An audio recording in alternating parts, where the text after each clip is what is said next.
அன்பர் இயேசுவின் நாமத்தில் வாழ்த்துக்கள். சந்தோஷமா இருப்பீங்க நம்புறேன். பிரியமானவர்களே, நீங்க ஹாப்பியா இருக்கணும்னு சொல்லி அருள்நாதரிடத்துல நான் பிரார்த்திக்கிறேன். அதனால தான் பிரயாசப்பட்டு இந்த வசனங்களை உங்களோடு கூட நான் பகிர்ந்து கொள்கிறேன். பிரியமானவர்களே, நம்ம அருள்நாதர் உண்மையுள்ளவர்ங்கிறது மட்டும் மறந்து போயிடாதீங்க. என்ன உற்சாகப்படுத்துகிறது? அவருடைய உண்மை மட்டும்தான். அதே காரியம் உங்களையும் உற்சாகப்படுத்தட்டும். ரூத்தின் புத்தகம் 3ஆம் அதிகாரம் 18வது வசனம். அந்த மனுஷன் இன்றைக்கு இந்த காரியத்தை முடிக்கும் முன் இளைப்பாற மாட்டான் என்றாள். யார் சொன்னா? நகோமி. யார குறிச்சு இப்படி சொன்னாங்க? போவாச குறிச்சி.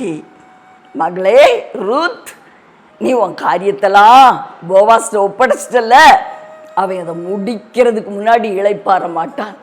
எவ்வளவு நம்பிக்கை பார்த்தீர்களா? போவாஸ் மேல, அந்த மனிதனுடைய உத்தமத்தின் மேல நகோமிக்கு எவ்வளவு நம்பிக்கை. பிரியமானவர்களே, ஒரு மனுஷன் மேல இவ்வளவு நம்பிக்கை இருக்க கூடுமானால், நம்மை சிருஷ்டித்த, நம்மை உண்டாக்கின நம் தேவன், அவர் உறங்குவதும் இல்லையா, தூங்குவதும் இல்லையா.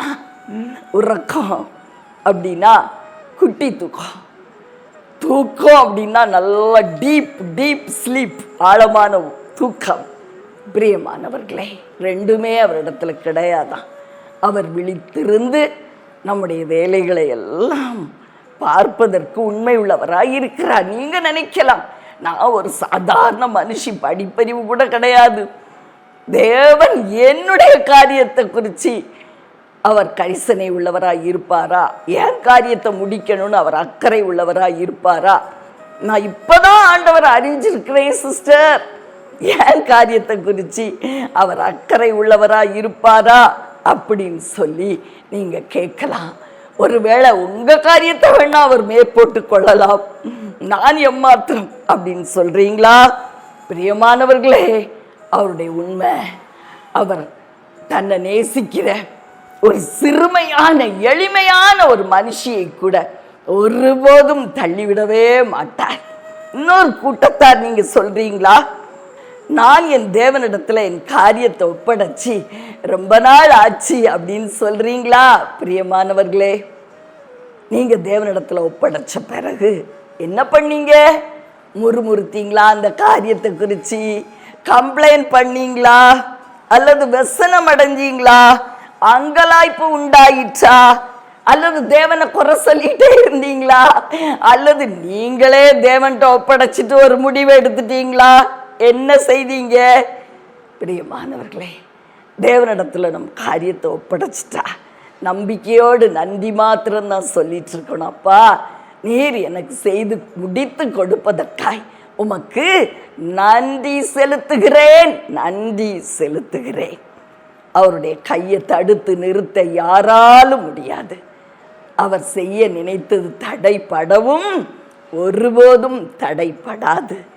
ஆதலால் பிரியமானவர்களே, சூழ்நிலையோ, நேரங்களோ, எதிர்ப்புகளோ, இடங்களோ, நம்முடைய குறைகளோ எதுவானாலும் அவர் நமக்கு உதவி செய்யறத தடுத்து நிறுத்த முடியாது. நம்மளை கரெக்ட் பண்ணினாலும் நமக்கு உதவி செய்து விடுவார். பிரியமானவர்களே, நம்முடைய அப்பா அப்படிப்பட்ட அன்புள்ளவர். அவர் செய்ய நினைக்கிறதை யாரும் தடுத்து நிறுத்த முடியாது. அவர்கிட்ட ஒரு காரியத்தை சொல்லிட்டோன்னா அவர் செய்து முடிக்காம இளைப்படைய மாட்டார். உங்களுக்காக ஜெபிக்கட்டுமா? அன்பின் பரலோக தகப்பனே, அருமையான அருள்நாதா, ரட்சகா, ஆவியான தெய்வமே, எங்களுடைய காரியங்கள் எல்லாம் உங்ககிட்ட நாங்கள் ஒப்படைச்சிட்டு, அப்பா நீங்க செய்து முடிச்சிட்டீங்கிற நம்பிக்கையோடு நன்றியறிதல் உள்ளவர்களாய் காணப்பட உதவி செய். ரட்சகர் இயேசுவின் நாமத்தில் பிதாவே, ஆமென்.